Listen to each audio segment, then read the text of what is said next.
Assalamualaikum warahmatullahi wabarakatuh. Bersama saya Ibu Dr. Reniati SCMSI.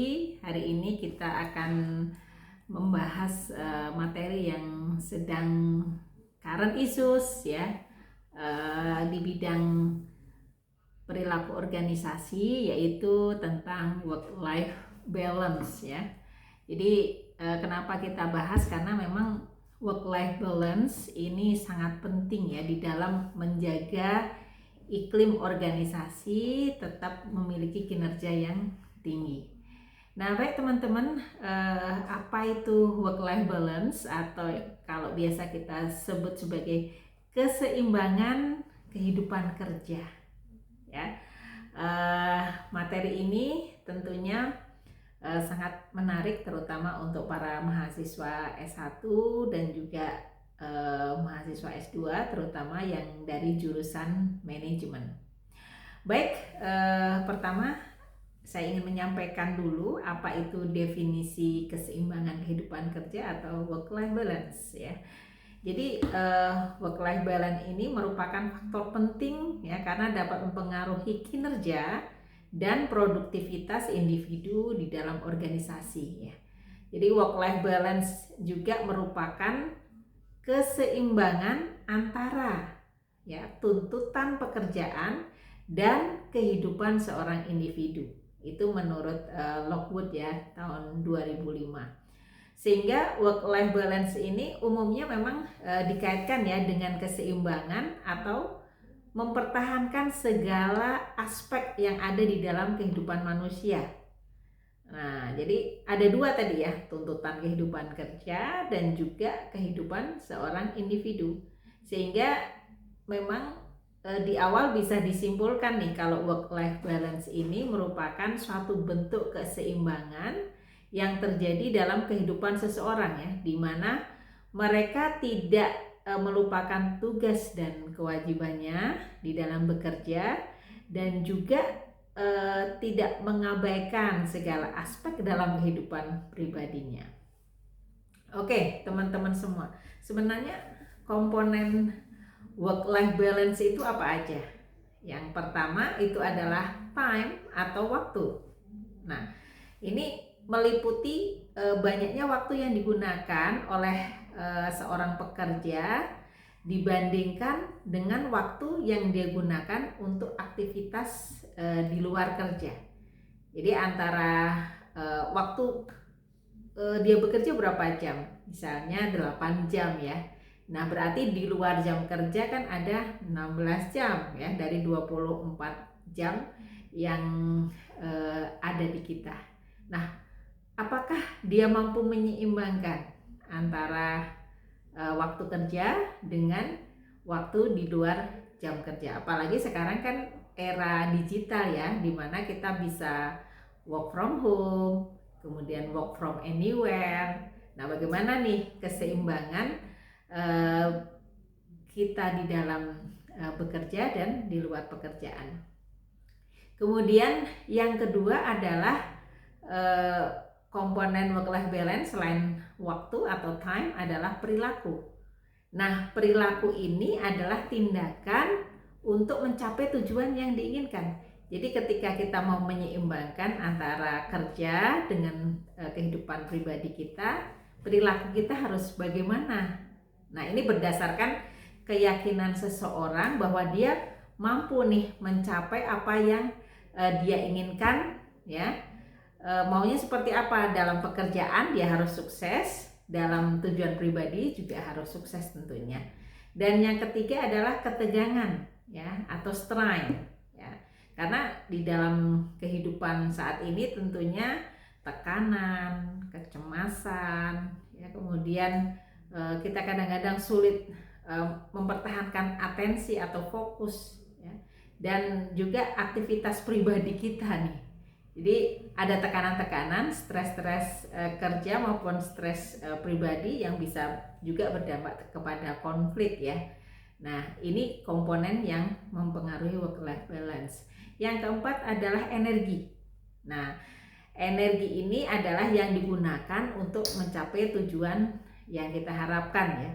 Energi ini juga merupakan sumber yang terbatas juga dari seorang manusia, sehingga apabila kita kehilangan atau kekurangan energi untuk melakukan efektivitas, maka bisa berdampak kepada aktivitas kita yang berkurang ya, sehingga stres datang. Jadi energi itu penting untuk kita jaga.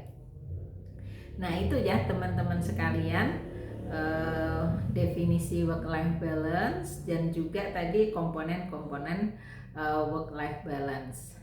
Nah tentunya kita harus menjaga nih ya, agar faktor-faktor yang mempengaruhi work-life balance kita itu terjaga dengan baik. Nah, apa sih faktor-faktor yang mempengaruhi work-life balance? Yang pertama adalah faktor individual, yang kedua adalah faktor organisasi, dan yang ketiga adalah faktor lingkungan, dan yang terakhir adalah faktor lainnya. Nah, untuk faktor individual yang mempengaruhi work-life balance apa saja? Yang pertama adalah personality ya, atau kepribadian. Kita mengenal tipe-tipe kepribadian ya, ada conscientiousness ya, kemudian ada openness to experience, ada agreeableness, ada neuroticism, ada extraversion. Nah, jadi setiap orang ketika menghadapi tuntutan kerja dan tuntutan kehidupan individu tergantung bagaimana dengan kepribadiannya. Orang-orang yang memiliki kepribadian openness to experience atau extraversion biasanya lebih bisa menyeimbangkan ya, karena mereka terbuka terhadap pengalaman dan juga orangnya banyak teman ya kalau extraversion. Kemudian faktor individual lainnya adalah kesejahteraan ya. Kesejahteraan seseorang ini merupakan faktor yang bisa mempengaruhi juga work-life balance. Di sini ada cognitive komponen life satisfaction dan juga ada affective komponen yang merupakan emotional well-being. Dan yang ketiga adalah emotional intelligence. Ternyata faktor individu yang sangat mempengaruhi work-life balance ya. Jadi kemampuan seseorang di dalam menggunakan dan memahami emosi, baik emosi orang lain maupun emosi diri sendiri. Nah yang kedua selain faktor individual, tadi ada faktor organisasi ya. Seperti bagaimana organisasi melakukan pengaturan kerja, ya, kemudian juga dukungan organisasi ya, misalnya bisa policy, benefit ya, fleksibilitas itu juga mempengaruhi. Nah, faktor lingkungan ya, yang untuk ketiga itu juga harus kita perhatikan, misalnya dalam pengaturan perawatan anak, terutama untuk ibu-ibu atau keluarga muda ya yang masih memiliki baby gitu ya, perawatan anaknya nanti kemana gitu, ini kan sangat mempengaruhi itu. Kemudian dukungan keluarga ya, ini sangat penting, orang tua, keluarga, pasangan kita. Dan yang ketiga adalah faktor lingkungan sosial ya, bisa lingkungan rumah ya, kemudian interaksi dengan tetangga dan teman sebaya. Jangan sampai kita memiliki perasaan bersalah ya karena kita tidak mampu menjaga dengan baik misalnya kehidupan pribadi kita walaupun kita sukses di pekerjaan kita. Nah, faktor lainnya adalah bisa karena umur ya, semakin berumur harusnya work life balance-nya tentunya makin bagus ya. Kemudian tipe keluarga ya, tipe keluarga yang seperti apa, apakah bebas atau tipe keluarganya sangat tidak mendukung ya untuk kerja di luar. Status orang tua juga mempengaruhi tipe pekerjaan, penghasilan, dan tingkat pegawai, bahkan jenis kelamin juga mempengaruhi work life balance. Jadi demikian yang bisa kami sampaikan untuk kajian kita hari ini terkait dengan work life balance ya, yaitu keseimbangan kehidupan kerja. Dan kita akan bertemu lagi dengan tema-tema yang lain, terutama current issues ya, yang sangat